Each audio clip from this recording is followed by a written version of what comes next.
এই যে আমি এটাতে ঝামেলা আছে। আল্লাহ তাআলা মুসা আলাইহিস সালামকে বললেন, মুসা তুমি যে বলছো তুমি জ্ঞানী না, তুমি জ্ঞানী না, তোমার চেয়ে বড় জ্ঞানী আছে। মুসা আলাইহিস সালাম বলে, তাই নাকি? আমার চেয়ে বড় জ্ঞানী কে? দুই নদীর মিলনস্থলে যাও, ওখানে আমার এক বান্দা আছে তোমার চেয়েও জ্ঞানী। উনি গেলেন, যে দেখে সুরঙ্গ, ঢুকে দেখে চাদর গায়ে দিয়ে এক লোক শুয়ে আছে। সালাম দিলেন, আসসালামু আলাইকুম। ওই লোক চাদর আর সরায় না, ভিতর থেকে বলতেছে, ওয়ালাইকুম আসসালাম। তুমি কে? আমি মুসা। বনি ইসরায়েলের মুসা? হ্যাঁ। কেন এসেছো? এবার চাদর খুললেন, বলতেছে আপনার কাছ থেকে কিছু শিখতে আসছি। আল্লাহ বলছে, আপনি নাকি সবচেয়ে বড় জ্ঞানী, তুমি আমার জ্ঞান নিতে পারবা না, ওই ধৈর্য শক্তি তোমার নাই। মুসা আলাইহিস সালাম জোর করতে লাগলেন। অবশেষে খিদির আলাইহিস সালাম রাজি হলেন। বললেন, শর্ত হচ্ছে আমি যাই করি আর না করি আমাকে কোনো প্রশ্ন করা যাবে না।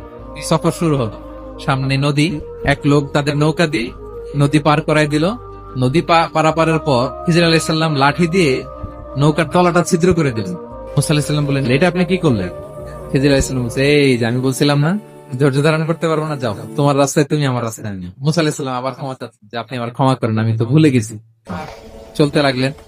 হঠাৎ বাচ্চারা খেলতেছে, এক বাচ্চাকে ধরে হত্যা করলেন খিজির আলাইহিস সালাম। এবার তো মুসা আলাইহিস সালাম রেগে গেছে, আপনি করলেনটাকে? খিজির আলাইহিস সালাম বলে, এই যে আমি জানতাম যে তুমি ধৈর্য ধারণ করতে পারবে না। এবার মুসা আলাইহিস সালাম করজোর করতেছে যে this is the last chance, আর আমি প্রশ্ন করবো না। বললেন, ওকে ঠিক আছে। হাঁটতে হাঁটতে এক ইহুদি বসতির সামনে যে হাজির, খাবার চাইলো, এরা আবার কৃপণ, খাবার দিল না। তো খিজির আলাইহিস সালাম বললেন, ঠিক আছে খাবার যেটা দিচ্ছেন আমরা চলে যাই। যাওয়ার পথে দেখতেছে এই এলাকার একটা দেয়াল ভেঙে পড়ে যাবে।